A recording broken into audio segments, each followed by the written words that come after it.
This is a special edition of Late Night Health. I'm Mark Alyn. I'm very pleased to talk to my friend, Dr. Ken Redcross. He's a concierge physician. He just won an award on that, doctor.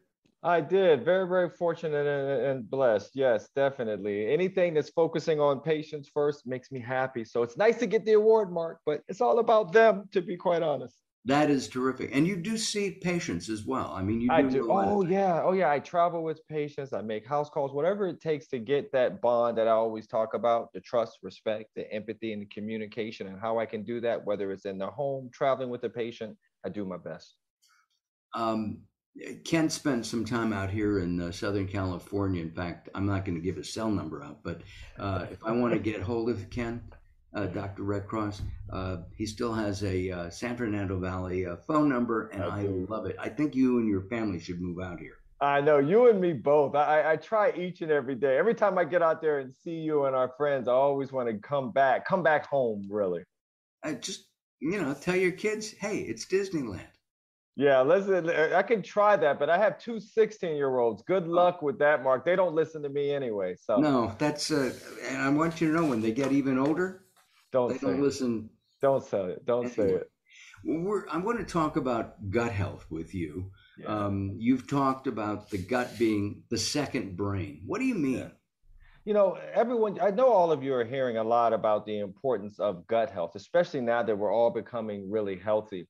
But, we also hear about a neurotransmitter called serotonin, Mark. We've heard of that all of our lives. But did Mhm. we know that serotonin is primarily manufactured in the gut, which really helps us understand what we mean about that connection of the brain gut axis and understanding how having our gut health right can really help as far as our moods, our emotions, in addition to our health. With gut health, I mean, I think everybody experiences indigestion at one time Sure. or another, Sure. right? If it's constant, then you got to go to and see a doc, right? That's right. That's right. How do I take care of my gut? How do we take care of our gut? Well, look, one of the things we're finding now, guys, as we talk about the brain gut axis, is that one of the things we're missing in our lives are not only the right diets and that sort of things, but we also need to make sure that we understand all of the science around probiotics. It's kind of the catchphrase, but for good reason, because we're realizing that probiotics can not only balance, but they can also help us manage going forward, staying healthier and whole, especially since over the years our microbiome has changed so much, which has impacted and affected our health. Let's take a look at the word microbiome. Um, I mean, a biome is the planet. Planet Earth is a biome. Right, Okay. right, right. Micro, does that mean my body, my Well, specific body? so in this case, everyone, when we're talking about the microbiome, it's interesting. When you look at us, we're looking at us, we all have cells, but we have more cells in our gut that is really the microbiome that we're talking about. We're talking about good and healthy bacteria. Look, there's a lot of great information online. There's a website, probiotics.com, where I'm an advisor for, where you get a ton of information about what we mean about the microbiome. But now we're recognizing that if we alter our microbiome, we can also alter our health for good or for worse, depending on what we're actually putting in there. So just realize that as you're walking around in your everyday life, Mark, you actually have a life going on in your gut each and every day that's trying to repel all the insults that try to come in and make us ill. Now, uh, we've talked about probiotics many times over the years here on Late Night Health. Um, this is an allergy season, and it's supposed to be the record allergy season, Yeah, with everything from running nose, sneezing, congestion, even headaches, uh, yeah, and, uh, red, irritated eyes. I can go on and on, and absolutely. I'm obviously talking about myself here. Right. Here in Southern California, the pollen count is way up, and it is throughout the country. Can probiotics help in this? This is the good part here, Mark, of what we're talking about. People are tuning in now. They're like, well, look, I've heard about this brain gut axis. Why the heck are they talking about probiotics and allergies? Well, for good reason. Look, so there's so many different probiotics out there to use. One of the companies that I typically love to kind of go to is Kyodopolis Probiotics.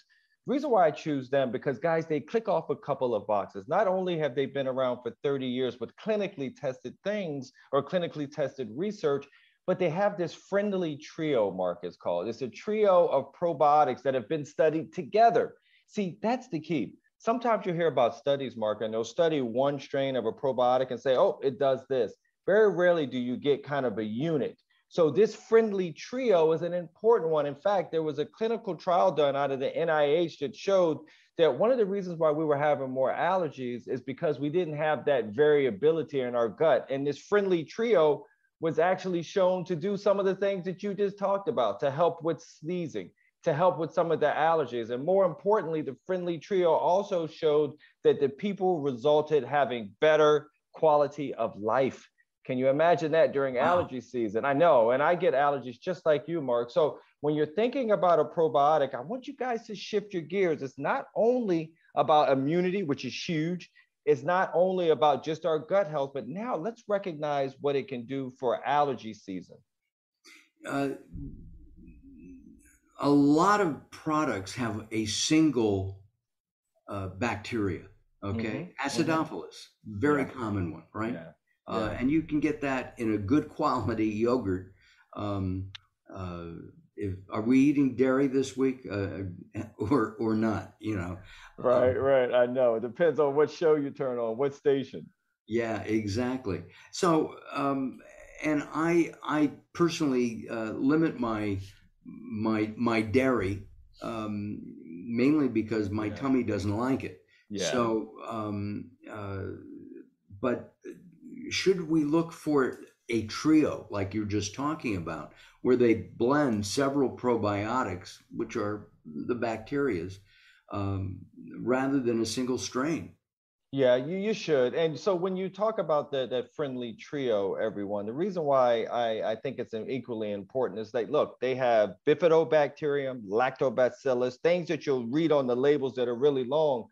But the thing about the friendly trio is that there's data behind it. But there's data specifically, as we're talking about now, for what it can do for our allergy symptoms. And that's kind of a game changer. But once again, everybody's microbiome is different, Mark. So that's why I mentioned that probiotics.com is a wonderful resource to go to and learn more about probiotics, learn more about the science of why at the allergy level, how our microbiome is really altered by when you take the right probiotic. And sometimes it takes a little bit of trial and error, but you want to make sure you get the right probiotic. But if you do go out and get this probiotic, you want it to be studied and you want it to be tested. That's the big key. All right. The newest word that's out there, doctor, is prebiotic. Yeah. All right. So I know what a probiotic is. You've just explained it. What's a prebiotic? So look, this is the exciting thing. So you guys can see, I'm a big probiotic guy. So this excites me. So when you talk about a prebiotic, everyone, so think about that probiotic, which is a bacteria that's floating in your gut. The prebiotic, think about it as almost fertilizer, almost food. Because what happens is that when you have that probiotic sees it and says, you know, it looks pretty good to me. I think that can actually help me grow, which is good for good bacteria. You want them to grow. You want them to be stimulated. And so when they're stimulated, this beautiful kind of milieu of solution is created, which can be relaxing to the gut lining. Some data talks about how it can help the junctions of the gut with leaky gut, that sort of thing. So a prebiotic is kind of the new thing. And, you know, when I mentioned that before about the Kyodopolis Probiotics, they have one called Pro Plus Synbiotic. So the Pro Plus Synbiotic, to your point, Mark, has a prebiotic and has a probiotic. So it's kind of nice to play off of each other together on one formula. But all of the products, at least at Kyodopolis Probiotics, they all have the friendly trio. So you're going to get that. But with Pro Plus Synbiotic, it's two things together to get that prebiotic that you're talking about. Let's talk about eating. Everybody knows, I hope. I also do Mark Alyn Cooks. Yeah. Maybe we'll have Ken on very soon. I'd love to have that Dr. Redcross on. And we try to do everything healthy, but you know, every now and then I want a steak. I just said that to my wife the other day. Right. I imbibe a little bit of alcohol maybe twice a week, maybe three times sometimes. Alcohol consumption has gone way up because of the pandemic. Of the pandemic, exactly. Right. So I know that it's not good for me, but I don't eat beef on a regular basis, and I've got this taste for a skirt steak like you just won't believe. So is that okay once in a while? All right, so look, Mark, I will say that kind of on the foods we kind of want to avoid for our microbiome, you hit a couple of them in alcohol and red meat. But I'll tell everyone, look, this beautiful life experience that we all live, you need to enjoy it too, right? So if you want that skirt steak, Mark, I would ask someone or any of you watching or listening, if you're going to eat an 8-ounce skirt steak, can we do 4 ounces with some vegetables around it and kind of meet you in the middle? For alcohol, like you said, it's all about moderation. They both can affect the microbiome, but once again, we can balance that with some of the prebiotics. We can balance that with Pro Plus Synbiotic, all these things that we can kind of bring in now that we're learning more. Can actually balance those things. So you got to live, but let's do those in moderation. All right. Do you personally indulge once in a while? You know, it's funny. I'm one of the weird guys. I just had a meeting out in Canada, in Quebec, and they all love wine. And I'm just not a drinker or wine guy. I get headaches every time, Mark, probably the sulfite. So I'm not a drinker, but a little red meat occasionally. But once again, I usually don't do over 4 ounces, and I tend to have a ton of vegetables around it. But once again, red meat for me is maybe a couple times a month. Got it. Oh, I wish I did it that often. Yeah, if that. And that's maybe if I, like you, have a taste for one of those skirt steaks or filet mignon, I try to go lean cuts if I'm going to eat beef. I'm a big fish guy when it comes, to some clean sources of protein that are not deleterious to the gut biome. We just did a show on eggs. We made an omelet. Nice. I read online that if you're healthy, if your heart healthy, you can eat as many as 12 eggs a week. I think I'd get tired of eggs quickly, but it's a cheap source of protein. They've got a lot of nutrients in there. Even the brand that I was consuming out here in the West is Vital Farms. They're non-GMO, et cetera, et cetera. Free range chickens. They take good care of their girls, as they call them. But my point is there a limit that we should have on eggs? So look, so it's funny you bring up eggs. Eggs are something that's kind of it's a mainstay as far as in my diet, Mark, to be quite honest. If you're doing the math that you mentioned, I probably have at least one egg, at least 4 times a week. And I also do egg whites with my egg, as I make like a special omelet each morning.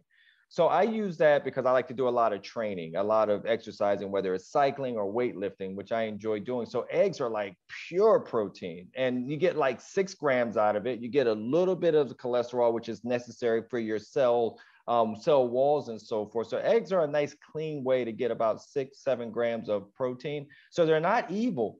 Like they have been in the past, like you were joking, it just really depends. So eggs are a nice part of what I do. Each and every day for training, and also for just making sure to just keep the mass that I want. You don't eat the yolk. That's the best part of the egg. You know what? I eat one. So what I usually do, everyone, is I take a half cup of egg whites and 1 egg. So I have 1 yolk in there, actually. Okay. So I do have 1. All right. I love a runny yolk. Yeah. I'm like you. It tastes so good. Tastes so good. With eggs, and you mentioned the word cholesterol, okay? I talked to a cardiologist a number of years ago who wanted to put statin drugs in the water supply along with fluoride. I know. So let's talk about statin drugs for a second. All right. So I'll tell you this, guys. So everybody knows what a statin is. And look, even though you guys know I am Western trained, I trained here in Columbia, here in New York, not too far from here. And so I'm fine with Western medicine, but I've kind of seen the light over the years of a 20-year practice to say, there's other ways to heal and stay well, which is why in the wellness space, we talk about a lot of these things. But when it comes to statins, there's definitely a place and a use for them, but let's recognize that you can't necessarily take a statin and not be aware of potential side effects. Liver function tests should be looked at. Are you having muscle aches? So it needs to have that bond that I talk about with your doctor. Statins are not necessarily evil either, Mark, but it's something that needs to be watched closely, and make sure you have an understanding of why you're on that statin and why you need it. And what about supplements to lower cholesterol? Is that a good thing to do? It is. One of the things. I mean, there's so many different things out there. There's berberine. Berberine is a newer sort of supplement for some, but not only does it have a benefit on blood sugar, but it does have an effect on cholesterol as well for what it does with the LDL receptor. So there's a lot of novel, cool things to kind of bring in to our toolkit in order to stay healthy. In addition to the probiotics we're talking about today. So look, my goal, Mark, is that as everyone starts to hear that you and I are talking food, and maybe one day on the show, that they look up or either go to probiotics.com and say, let me learn a little bit more about what I can do and why Dr. Redcross is trying to make sure I change my microbiome, why I'm doing that. And so when they do, I think they're going to really realize, gosh, it should be a part of your diet each and every day to have a good probiotic, or try to get some probiotics through diet as well. It's just a little tougher, Mark, to get enough of them, but in balance, you could definitely do something really special for your health. Listen, Dr. Redcross, thank you as always for joining me. I still contend that you should move out here and in my neighborhood, because I'd sign up with you in a heartbeat. Oh man, I take good care of you, Mark. I promise. You're going to take good care of me even from New York. All right, that's true. Thank God for telemedicine. Yeah, exactly. Listen, if you're interested in finding out more, go to probiotics.com. That's probiotics.com. You can learn about the various things that probiotics and prebiotics can do for you. And I know that Dr. Redcross will be back with us. It's been a long time. I know, too long. COVID kind of threw us off, but now we're back. We're beating COVID down, and we're back together, Mark. You got it. All right. Thank you, Dr. Redcross. Thank you for watching. I'm Mark Alyn. This has been a special edition of Late Night Health.